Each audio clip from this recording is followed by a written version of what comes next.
So Apple just announced its latest product. It's a mixed reality headset, and I will summarize it for you. It's cool, but way too expensive. It's coming in at $34.99, so basically $3,500. It's too much. And depending on which country you're going to be in, you add in the tax, something like that, you're going to be close to $4,000. It's just too much.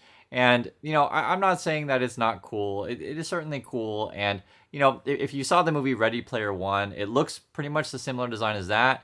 It looks like ski goggles. So this is the coolest headset that I've seen. There's a lot of great tech in it. So some of the stuff that really, really impressed me, to be perfectly frank, was they were talking like, hey, you can have these like really cool FaceTime conversations with people, and we'll try to make it feel like you're in the same room. And I was like, okay, so how does that make sense? Because you're wearing the goggles. And then later they revealed that they got this tech to where like you put on the goggles kind of scan your face in a way and then create a digital representation of you not wearing the goggles. So even though you're wearing the goggles, it's sort of scanning you to capture that what you would look like without the goggles. So I thought that part was pretty cool. Obviously it depends how well it works, because advertising and saying, hey, we have this tech, is different than use in the real world.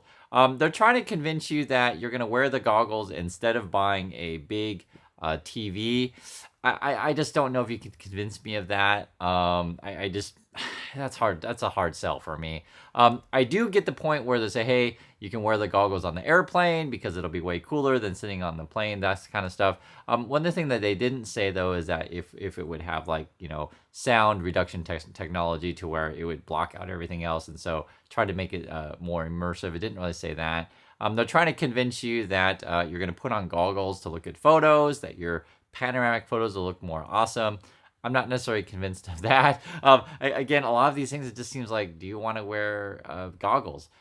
One of the things that I enjoy about spending time with, say, for example, I'll give you a simple example. I hold up my phone, I do a FaceTime with my wife, and I share the experience with her with people with me, meaning that she can see all the people around me, not just me.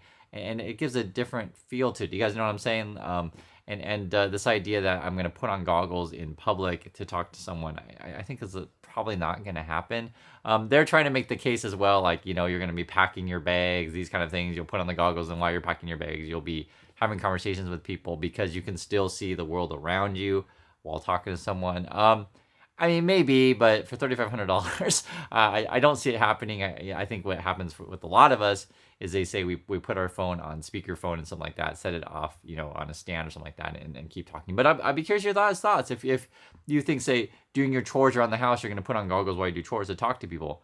Maybe for some people, but I think headset is going to be fine.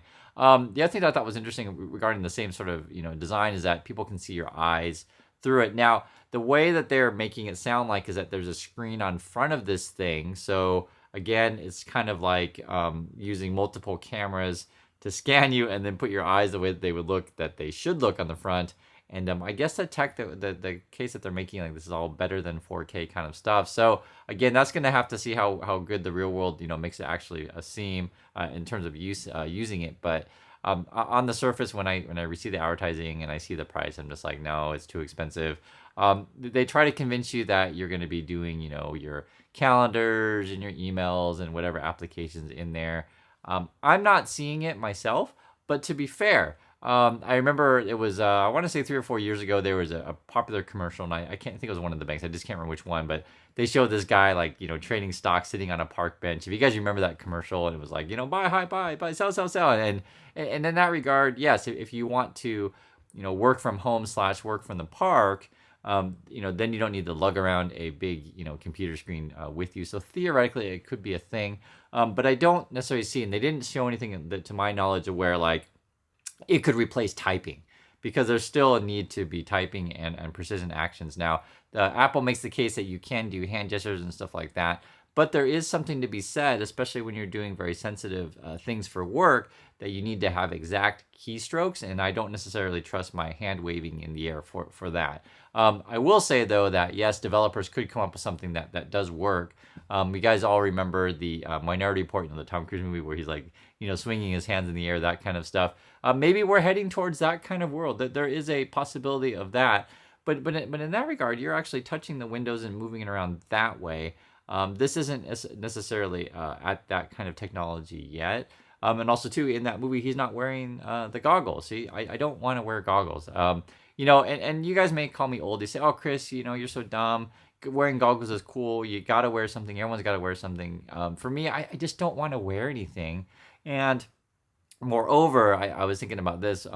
How's the battery life of this kind of stuff? So do I need to be charging at night? Is it the beginning the kind of situation to where how Apple does their products to where I charge it and I can use it for a couple of years and then the battery charge doesn't work so good anymore, and then ultimately because I can't replace the battery, I have to throw it away. It's this kind of thing.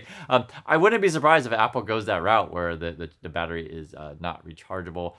They're going to try to convince you as well is that out of the box, it's going to have access to multiple iPhone and iPad apps, which is fine. But the headset isn't really like that. Like those apps aren't really getting designed to take advantage of the headset. Yes, you can see the screen, the apps that you're playing with the headset, but it's not specifically designed for it. So I don't know how it'll be particularly good. Now, some things I thought was really interesting.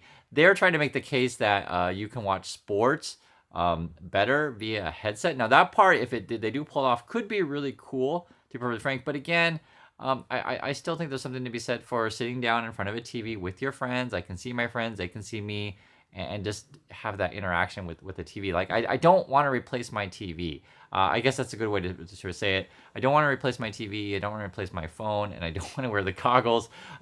The use value, because I'm not completely against mixed reality headset. The use value, so for example, I remember when Google Glasses first came out, and I thought the idea of like wearing glasses to navigate, meaning that I could look at the road and the road would say, I need to go straight, I need to go right, these kind of things, like having a heads up display, or going to the grocery store and say, okay, this is the price, this is a review of a product. Like these kind of things were pretty cool, but if it were in glasses form, not like big ski goggles. So that's going to draw a lot of attention, where it's like glasses, if we ever get to the micro sort of goggle thing, I think that will be more realistic. So as of now, $3,500, where I don't think it's going to help my productivity. The only reason why I would get the mixed reality goggles, the Vision Pro that Apple is offering, is just to make YouTube content. To say, hey everyone, look at this new thing that I have. I think it's cool, and I'd wear it and I'd show it to you. But it would be very, very difficult to show what I'm experiencing and seeing to you, the YouTube audience. You guys know what I'm saying? Like when I put on the goggles, how can I share my exact experience with you? It's probably the kind of thing that you probably got to try on for yourself. But yes, there will be people out there who will make videos on these things. So that's my thoughts on it. It's too expensive. Yes, it's cool. It's got some cool innovations on it. I'm looking forward to seeing it in the Apple Store. But would I actually buy one myself, other than make YouTube content about the said thing? No, I probably wouldn't. It's just too much. I don't even want the Apple headphones. I think they're cool and stuff like that. But honestly, guys, I don't even really like wearing big headphones that much. That's just not something I'm into. So I'd love to hear your thoughts on this one. And tell me, are you into buying one of these things? What would be the price point to where you would be interested? For me, I would say, I'm just being real, I would say if you could price these things between maybe, I don't know, $400 or $500, maybe you could start to get a bigger market. Price it the same as like a Nintendo console, like that kind of thing. But when you're getting at $3,500, I just think the audience is too small for this kind of thing. And I don't think it improves your productivity. I don't think it improves your entertainment. And I don't think it necessarily improves your life, other than telling you and telling all the people and all your friends that you have one of these things. But other than that, I don't think it's going to improve you. But it is cool tech. 100% it is cool tech, but just too costly. So that's my thoughts on this. Please share me your thoughts. Thanks for watching, and I'll catch you in the next video.